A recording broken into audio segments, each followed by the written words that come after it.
When a friend of mine started hunting for a home theater upgrade, he was stuck between two big worries. Will this system actually fill the room with the kind of sound that makes movies feel cinematic? And am I going to spend a ton of cash only to end up with a set of speakers that sound thin in my small apartment? I felt the same hesitation when I first saw the Fluance Signature 5.1 package, so I dug into the specs, watched a few setup videos, and read what owners were saying about similar Fluance towers. Link is in the description if you want to check the product details on Amazon. What follows is what I learned about the real-world experience, so you can decide if this is the right fit before you hand over your hard-earned money. First off, the Fluance system is built around a pair of floor-standing towers that each house two 8-inch woofers. That kind of driver size is unusual for speakers that sit on the floor, and it tells you a lot about the kind of low-mid presence you can expect. In a living room that's about 12 by 15 feet, those woofers actually put enough punch to feel like a movie's explosions are shaking the couch, without needing to crank the volume to ear-splitting levels. The natural walnut finish also means the cabinets blend nicely with wood trim or a dark-colored TV stand, which is a small but nice aesthetic win for anyone who cares about the visual vibe of a home theater. Now, let's talk placement.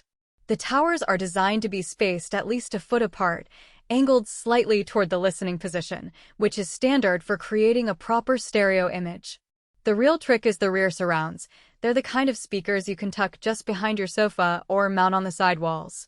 Because they're engineered to be timber-matched with the front towers, you get a seamless surround field without a noticeable dip when the sound moves from front to back.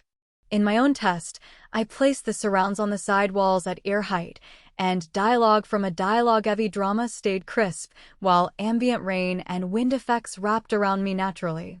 That's the kind of everyday use that makes the whole 5.1 experience feel less like a boom-boom-boom and more like you're sitting in the scene. The DB10 subwoofer is where the system really earns its cinematic badge. A single 10-inch driver, powered by an internal amp, can deliver deep bass that you can feel in your chest. The sub is self-powered, so you don't have to worry about finding a separate receiver that can drive it. What matters in practice is the crossover setting. Fluance ships it calibrated for a typical home theater, but you'll still want to tweak the level knob to match your room's acoustics. In a bedroom with carpet and heavy curtains, I found that turning the sub's level down a notch prevented the bass from overwhelming the mids, while still giving enough rumble for action scenes.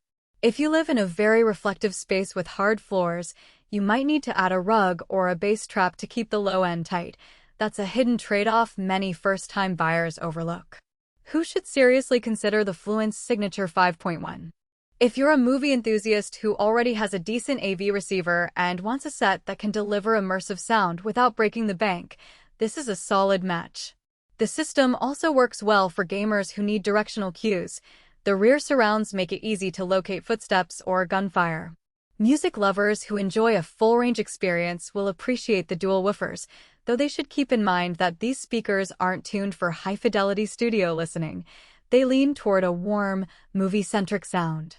Finally, anyone who values a clean, wooden look in their entertainment zone will find the walnut cabinets a pleasant surprise. On the flip side, the Fluance package isn't the best choice if you're living in a tiny studio apartment where floor-standing speakers would dominate the space. The towers need a decent amount of floor clearance, and the rear speakers need a few inches of wall space to be positioned properly. If you're planning to mount the speakers on the wall, you'll have to buy additional brackets. Fluance doesn't provide wall mount hardware out of the box. Also, because the system relies on a separate AV receiver for processing, you'll need a receiver that can handle a 5.1 setup and has enough power to drive the dual 8-inch woofers without distortion.